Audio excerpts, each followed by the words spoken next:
Many generations now, we have suffered. The Washichu we spoke to, but they don't hear. They're deaf. The women, the children, the old ones, they suffer. You from the cities, you are our warriors. Our warriors. They're deaf. We must now walk in the sacred way.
The spirit that we're on today, maybe another day we'll go into that. Yeah, we're gonna go into all that, man. Another day, but we're dealing with the Anglican speaking tribes. Yeah, but that was roots, and y'all just know the basics. You guys can't mess with us through the spirit of the Lord. You guys are on a kindergarten level, man. We're in college.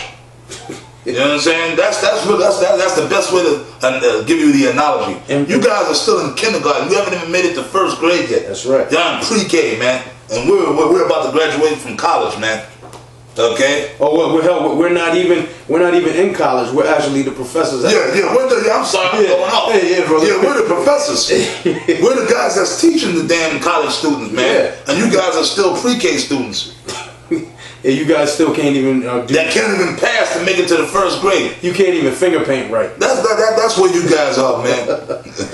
Page 7. Yeah, but that's why they finger paints, man. You guys are stuck on water paints. Yeah, finger painting and still eating sand and eating your blood. Why are we like that? Not boasting. But we just read it. Sure, Amos 3 and 7. That's why, because the Lord gave us the knowledge, man. Right? Read on. It says here in the book, The 12 Tribes, page 73.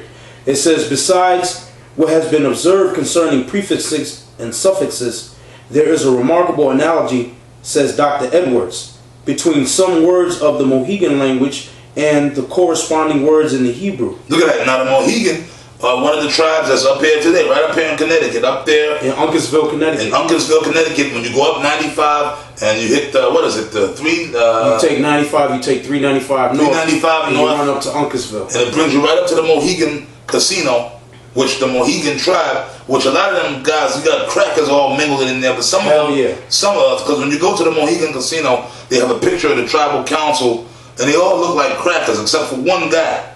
There's one guy who you can look and you can see he looks like a real Gadite. So the real Gadites are up in there still, but a lot of crackers, Edomites are mingled up in amongst them. But the Mohegan is still there, and you got other bands of the Mohegan up there in Norwich. That's a whole big thing going on. There was a big split with that tribe. The so-called, the more uppity part of the tribe, they're the ones that got the money for the casino and all that stuff. But there's other bands of Mohegan right here, like Norwich. There was a guy named Chief Standing Bear that I knew. He was Mohegan. Him and his sons, they were cool dudes. I used to hang out with them. And there was a whole big tribal feud over the monies with the casino. So there are a lot of Mohegans that are still up here in Connecticut roaming around. Yeah. Okay, that's right up here in Connecticut where we happen to live. And I know some of the Mohegans. And I know a lot of the Pequots up there. You understand? But it's showing you that those guys are Israelites, man. Read on, bro. It says, in the Mohegan, Naya is I. In the Hebrew... Look at that. Look at that. That's Lashon Kodesh. It says in the Hebrew, it is Anai, which is the two syllables of the Nia transposed. It says Kia, thou or thee, the Hebrews use ka, which that's what we use ka. It says the suffix uo is this man or this thing. It says very analogous to the hu or hua ipsi. It says nekua na is we. Now in the nekua na is we. Now in the ancient Hebrew we say anachnawa, and that's how you say we in ancient Hebrew. I say anachnawa. That sounds native all the way. Anachnawa. That's right, like fire is ash. And Navajo is dokla ash. Dokla ash. Blue flame. Which flame. flames is blue. Okay, fire is really blue. You turn on your stove, the flame pops out blue. That's right. Yep. You see that? It's saying here, nakua na is we. That's talking about in Mohegan. But in Hebrew, it says it is naknu or anachnu. Really, it's anachnawa. Yeah, they're not pronouncing it. They're not pronouncing it right, but we know what it's dealing with, because when we used to have the Hebrew classes here in Bridgeport back in the 90s. Anachnawa, that's one of the words that sticks out in my head. That's right. Anachnawa. So we know the Hebrew. Which means we. We know the Hebrew. You got to know this. This is why you got to know the Hebrew, man. You got to know the Hebrew alphabet. A, ba, ga, da, ha, wa, cha, ta. No, it's a, ba, ga, da, ha, wa, za, ka. Ta, ya, ka, la, ma, na, sa, ai, pa, ta, za, qua, ra, sha, ta. That's the alphabet. You start off with the alphabet. Yep. Then once you learn the alphabet like anything, then you start putting the words together. That's right. And putting the sounds and syllables together, and then certain certain words, like he was speaking here about prefixes, like ma in the front of a word means from. That's right. Kwam means rise. Yep. Mayam, water. Now, if let's say you about to drink something, and you would say barak. Let's say you're gonna drink a cup of water. Barak mayam. Like we had a bottle of wine, and I'm gonna share the bottle of wine with the brothers. Yep. I'm gonna pray over the wine. So what I'm gonna say is Yahweh Bashim Yahweh Shah Barak Yayan Nawa. Okay, Barak Yayan is wine. Nawa hour. Yep. Okay, wine. Bless our wine. That's right. Right. Bahashem in the name Yahweh Shah. Right. The water. Thank you. Tam Yad always aman. Okay.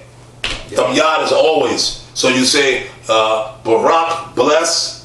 I say, Barak Yayan Nawa, bless our wine. That's right.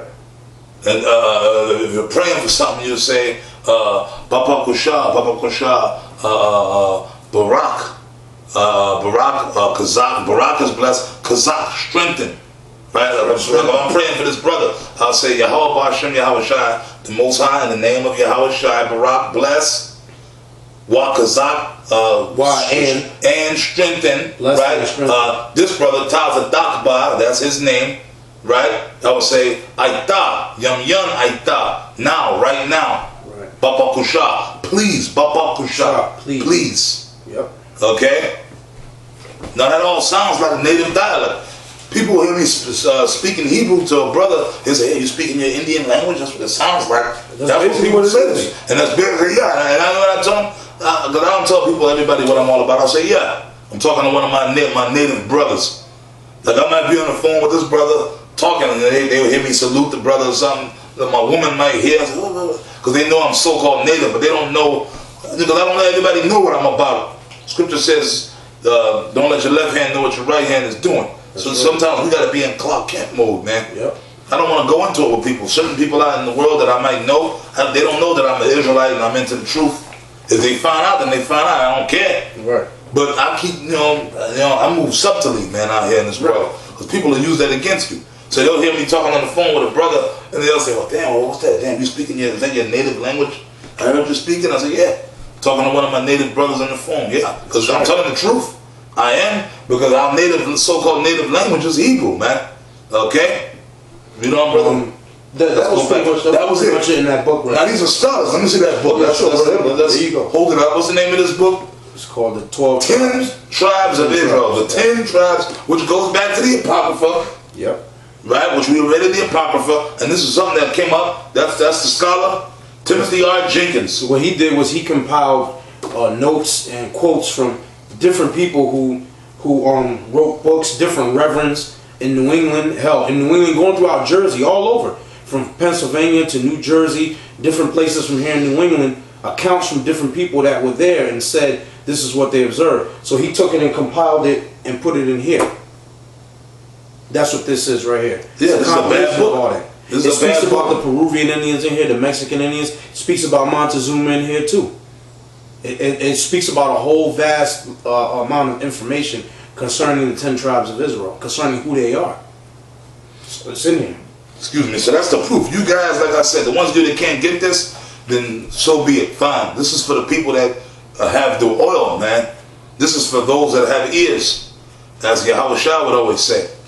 Okay? And you know what? Amongst the Indian people, referring back to the Battle of Little Bighorn, dealing with General George Armstrong Custer, which Custer really wasn't a real general. He was really, his official rank was he was a colonel. But during the Civil War, he fought in the Civil War. He had his own regiment. I believe they were like a special unit known as the Wolves or something. I forgot about that, right? But anyways, he was a colonel. But he was such a good warrior. Custer was such a he was a valiant warrior in the Civil War, fighting against the so-called Confederates, that they gave him a field commission as a general. Okay, because he was such a good warrior in battle, right? That they said we got to make this guy a general. So that on the battlefield, he was given the powers of being a general. But he wasn't actually. He had the powers to command on the battlefield as a general would. Meaning certain guys of his own rank or certain men that were over him on the battlefield, they put him over them in the field. Right. So that so-called followed him. He still had that commission of a battlefield general, but his official rank with the military was he was only a colonel. Colonel Custer, George Armstrong Custer, right?